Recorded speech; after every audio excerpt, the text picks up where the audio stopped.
Hello and welcome to World Talks here on TVP World with me, Ashim Kumar.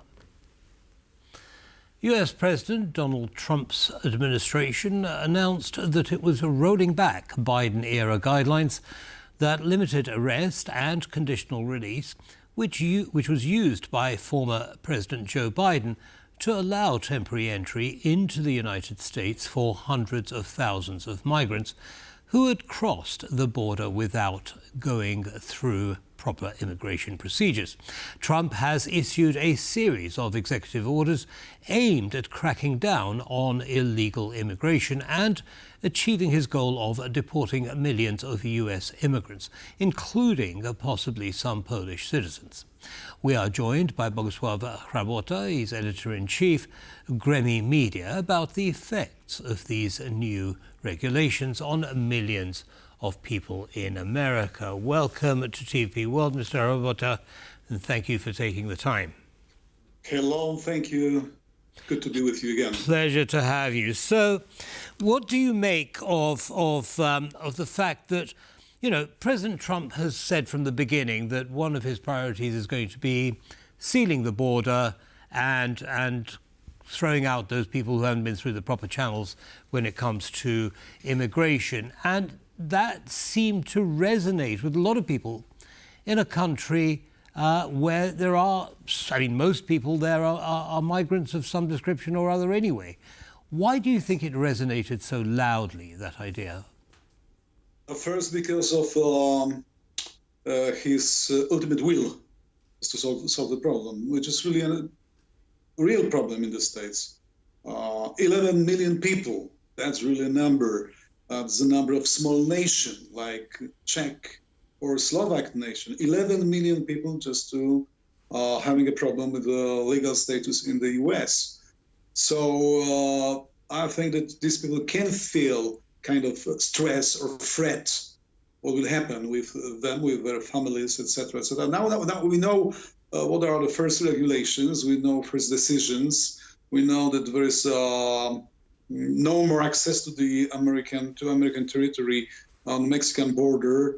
There's a news of today that all flights with migrants are stopped by Washington, and this is really a fact, not a promise, not an idea, but facts are going on just before our eyes. And but like I say, Poles, this is a big ethnic group in the States. I'm not talking about people of Polish descent, but I'm talking about Poles who are in the States for some time. Not everybody has passports or a green card. A lot of them are illegally in the States, just extending the term they were. So they outstayed their visas? Yes, that's right. They outstayed the visas terms, and these people are living in a danger, in a threat now. Some of them are living in such a situation for 10 or even more years. So they changed their life completely, lost everything in Poland, and even having new families in the States. So I understand the frustration they can feel now. On the other hand, Polish government does a lot to take care of these people. Today we had a news from Polish government that it was a matter of discussion between Prime Minister Tusk and his ministers about just finding a way how to help these people. First of all, there was a decision of extending time of Polish. How many are we expecting to be deported for those reasons? How many Poles? I don't know. I think that it's everything very general. I think that we count from time to time there is about 10 million people of Polish descent in the States, and probably. These Poles who are illegal in America, this is hundreds of thousands, especially in the region of Chicago and New York. And as I told you, these people are living there even 10 years or longer. And they have no homes, no families, no properties to come back to Poland. So, but I'm really not sure about the intentions of Mr. Trump, because these people, in majority of Poles, are engaged in businesses, in industry. They are working hard. And as far as I remember the inauguration speech of President Trump, he said that the first deportations will affect criminals and then possibly common people. So it's necessary to have more knowledge about strategy of new administration, because just loading to wagons or to planes 11 million people is impossible in a week or 2 weeks. I mean, see, because we hear, of course, different things from different sources, but certainly one source is saying that when he talks about criminals, he means criminals who are actually currently locked up in American jails for crimes in addition to the crime of entering the country illegally, and that's what he means.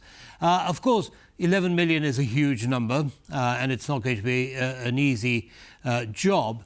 But what do we know about the profile of those 11 million? How many of them are, like most of the Poles, as you mentioned, who have set up businesses, who are contributing to society? What about other groups that are in that 11 million? I think that generally people from South America, and some of them from Africa, maybe some people of Eastern Europe. I mean, Lithuanians, Romanians, people who were let to go after 2004, after big change in Europe. But these are statistics I'm really not an expert in. But what I say for sure is that it's a danger for hundreds of thousands of Poles who live in the States. Generally, all these people are working hard, and it will be a big loss for. As I speak, for example, with American business people here in Poland, it will be a real loss for American economy just to send these people back home, because all economies, also American, needs hands, and these people are working hard.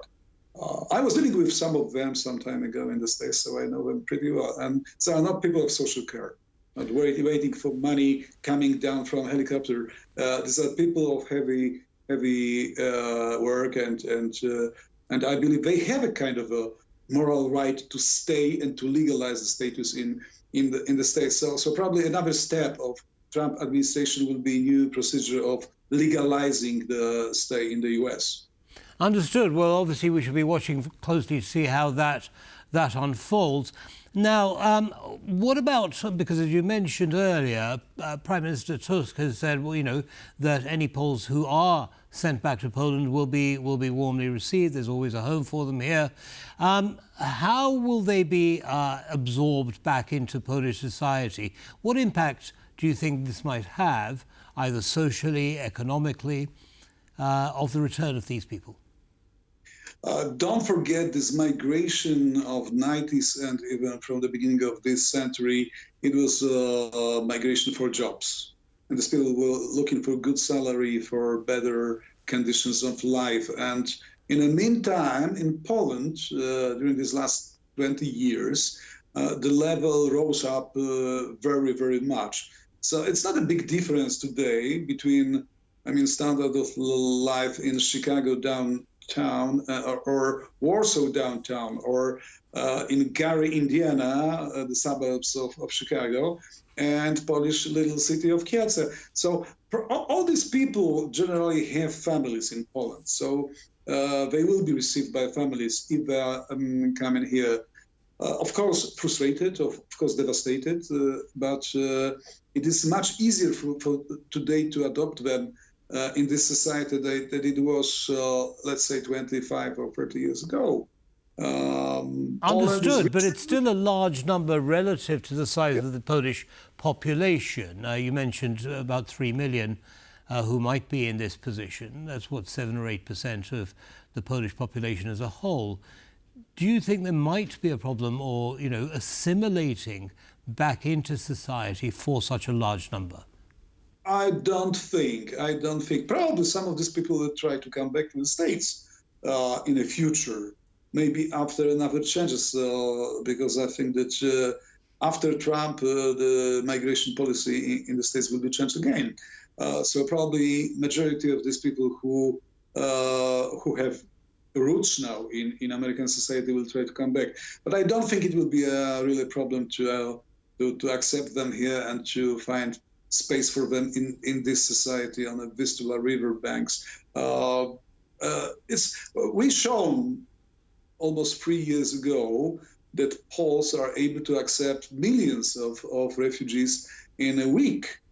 So a kind of a good approach for migrants, and in this case of the Polish blood migrants, is easier.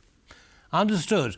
Now, I just want to go back to the 11 million figure that you mentioned earlier that seemed to have come across the border, the southern border, let alone the northern border. Now, this happened while Kamala Harris, as Vice President, was responsible for the border. How would you assess her performance in the time that she was Vice President?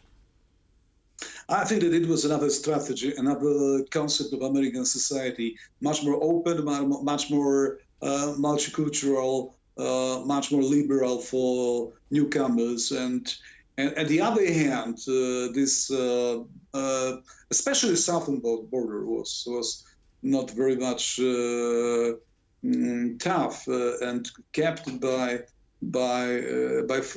local border forces and services. So there is a kind of a rule in society that everything that's overdose gets to bad final.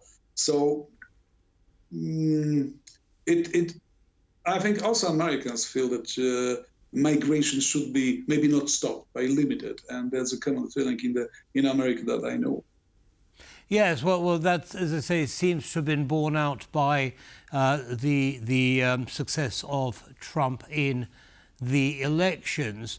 Now, in terms of, I know it's early days yet, we have to see how things work out, but what do you make of President Trump's general rules with regard to, for example, taking away birthright citizenship? In other words, if you're born in the US, you're automatically a US citizen. He says, there are no other countries in the world that do this, and we're going to stop it as well. But there is, of course, a constitutional conflict because it does conflict with the US Constitution. What do you make of other elements of his migration policy? Listen, I'm not a lawyer, but it's a question about interpretation of the Constitution to American Supreme Court. I think that probably we can face a number of cases in courts questioning these new regulations, because the basic rule is that's from the Latin law, jus sanguinis. It's not sanguini, but use of land.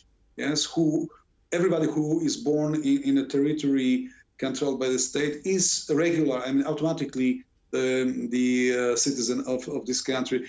And it was a base for centuries in the States. Basic regulations. So just turning it into new interpretation, it will be very, very much difficult. And I find this problem as a very serious problem of Trump administration in the courts. We'll see. But 2 centuries of clear understanding. Who's born in the States is automatically the citizen of America. It's very difficult to undermine this regulation. Well, we shall see. We shall see how the arguments go on that score as well.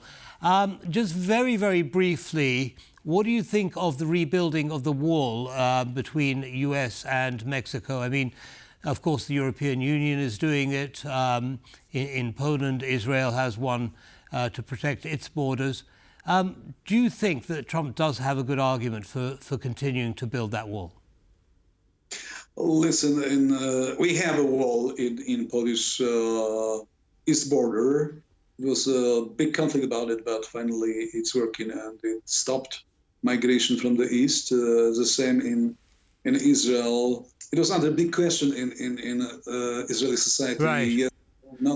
Nobody questions now the sense of existence of this wall. In the States, it's much more difficult because the length of the border with Mexico is much bigger, indeed. So Well, we're going to have to meters, continue it's this very much- conversation at another time, Mr. Chrabota. Unfortunately, the clock has beaten us, but do come back and share your analysis with our audience again. Have a good day. Thank you. Bye-bye. And that's all from us in this episode of World Talks. Goodbye.